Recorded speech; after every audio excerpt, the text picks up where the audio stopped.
Hi, this is Tim of the 1916 Company. Welcome and thanks for logging on. If you love this watch, email me, tmosso@the1916company.com for purchase, pricing, and availability questions concerning this watch.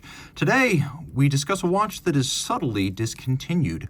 This ruthenium-coated sterling silver gray dial variant of the Linesport Autosport was discontinued after 2024. The current version has a black dial, and so we have this subtly discontinued variant that is quite attractive in 6N red gold.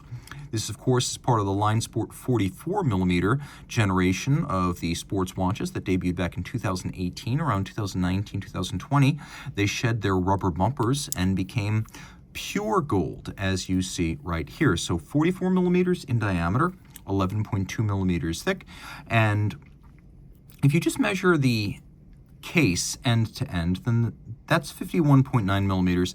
I measure link to link, the total horizontal distance across the wrist that is rigid and cannot be compressed. That is 53.9 millimeters. It's a weighty watch, and we might even bring in Sammy the scale to add another metric. I know you always have questions about how heavy very expensive and very massive gold and platinum watches are, and you can see Sammy says impressive at over 1/2 a pound. Well done. That's with all the links in the bracelet. All right, back to our regularly scheduled program. We'll throw this watch on my 16 centimeter circumference wrist, and you can see it wears nicely. It's not too big, though I think we're at the limit of what is tenable. If you have a smaller wrist, you're going to want a smaller FP Journe sports watch. Look at one of the titanium or aluminum 42s, or maybe consider an elegant. But the watch wears well, it's comfortable, it's particularly thin, a quality that I find sets it apart from a lot of other large, even oversized sports watches on full bracelets. This is nothing like a Royal Oak Offshore. It's got the same impression of weight on the wrist, but the fit is a lot better, and the thickness is compatible with any kind of a dress sleeve or tight cuff.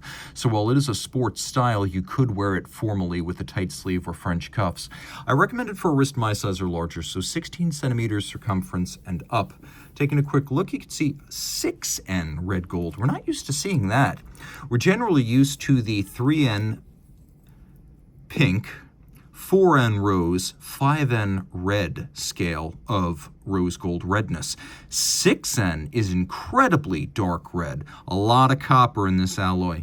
And you can see this lovely micro-chiseled profile. It is polished in profile, so there's some contrast there, but the dominant finish across the watch is that very subtle chiseling. Taking a look, you can see there's a bevel that runs all the way around the case. Where once there were rubber bumpers, there is now nothing but gold. You could see that we have some removable links that are fixed in place using screws, and that on both sides. Not a very well advertised feature, but one I'm going to mention nonetheless, is that there is a micro adjustment built into this clasp. It's just not something that's well communicated, but it is there for fine-tuning the fit. And you can see little ceramic spring-loaded pin snaps to ensure that this feature remains snappy and solid through the years. Double folding clasp, you can see in matching 6N red gold with a polished identifier externally, the branding reminding you that he invented and made it. Taking a look in profile, the thin profile of this watch is deeply impressive, and Journe borrows a page from the Gerald Genta book of style. The Royal Oak has a very finely expressed rubber gasket below its bezel, and so we have that here as well. Journe's crown design is well known, unbranded but distinctive, 2 dimples and knurling. And then we have an insert. This bezel insert's actually the only piece of ceramic used on a mechanical Journe watch. The Elegant in various forms has a ceramic insert, but the Linesport models have ceramic bezel inserts. The dial is guilloché in sterling silver, but it's ruthenium coated to make it gray. You can see that the chemin de fer, or the railroad track outboard for the minutes, is actually off-white printed like a chronomètre bleu. We have an azurage or concentric pattern for the small seconds, then a little screw-fixed bezel within the dial, a reference to the way the conventional Journe watches, the dress watches, are made. We have this little bezel fixed by polished screws. And then we have 5N, yes, I said 5N, media blasted, matte finished applique rose gold numerals in Journe's distinctive font with Journe's distinctive hands, similarly finished inboard. We have a double-digit date with instantaneous change and a quick set. Note that the discs are flush, always a feather in the cap of a watchmaker. There's no stop seconds function, but that's just about the only refinement it lacks. Power reserve in an absolute sense is 160 hours with a meter-long, ultra-thin single mainspring, but Journe found he was able to tailor the torque curve of that mainspring to be an almost perfectly flat plateau for 120 hours. So although it has a 160-hour power reserve, almost 7 days, 120 hours is the chronometric power reserve. So that's all that is stated and promised. And you can see, unlike some chronometer-style Journe power reserves, this one actually moves towards the larger number, not 0 as you wind it. Also important, the kidney or the bean. That is a day-night indicator. So that's there to indicate whether you are looking at, broadly speaking, AM or PM. As you can see, we pass 6 p.m. and the bean begins to turn red, and that is your sign that it is now nighttime. Taking a look at the reverse of the watch, you can see this is the well-known Octacaliber 1300, the latest version. You can see unidirectional automatic winding, 3 Hz beat rate, free sprung. It has a high mass, high inertia balance that makes up in mass and inertia what it lacks in rate.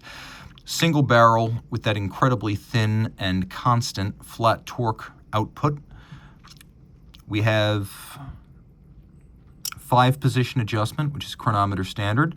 18-karat rose gold bridges and plates, 22-karat winding mass with a grand orge or barleycorn cut.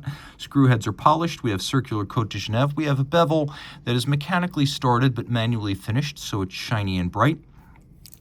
We have engine turning on the base plate, satination on the wheels. And as you can see, in places where we have bridges located on the base plate, the locating pegs have been polished on their top. You could see Journe mentions chronometer on the movement. Well, it's not COSC certified. Journe did have a specific goal. He wanted an automatic watch that would have a chronometer-like consistency. Now, you realize that during a COSC test, automatic movements get wound every day, but Journe found out that in the real world, where automatic watches have irregular winding based on irregular motions of the wrist, that they're often in a vastly state of wind, 12 hours power reserve, 18 hours power reserve, 47 hours power reserve, and that at every point in this reserve, there'd be a different amount of torque going to the escapement. That's why Journe innovated and created that super flat 120-hour plateaued power reserve single mainspring, so he would have the consistency of timekeeping associated with a mechanical chronometer. So that was his goal, and that is why he puts the word chronometer on the movement. With a solid gold movement, a sterling silver dial, a gold case, and a bracelet to match, this is a massive watch. My only concern is that this is a 30-meter water-resistant timepiece, and while I have seen people successfully swim with this to no consequence, nevertheless, I always recommend that the only Journe watch you take swimming be the Elegant, because it alone has a screw-down crown. Think of it as a sporty watch rather than something that's rough and tumble. If you love this watch, reach out to Team Osso at the1916company.com for purchase and pricing details.